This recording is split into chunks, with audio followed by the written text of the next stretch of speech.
Hey everyone, my name is Parth and I'm the founder of Neobloc. Today I'd like to showcase how you can distribute study materials you've created to your students in a couple easy steps with Neobloc. The first thing you'll want to do is ensure you've got a few resources created on Neobloc. Here I've got some flashcards and a multiple choice quiz about the Krebs cycle.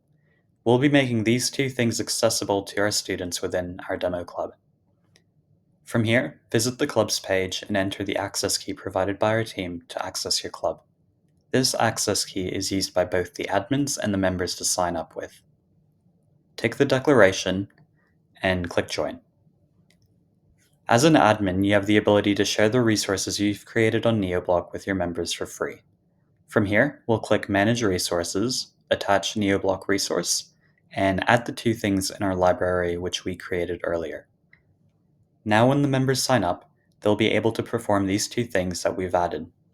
It's important to know that even if your members don't pay for Neobloc Pro and the extra features, they can still access the resources you distribute to your club for free if they have signed up.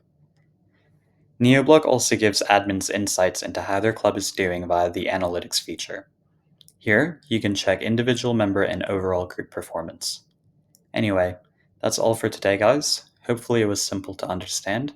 If you have any questions, please feel free to leave a comment for me below or reach out directly to us. Thank you very much for watching and have a great day.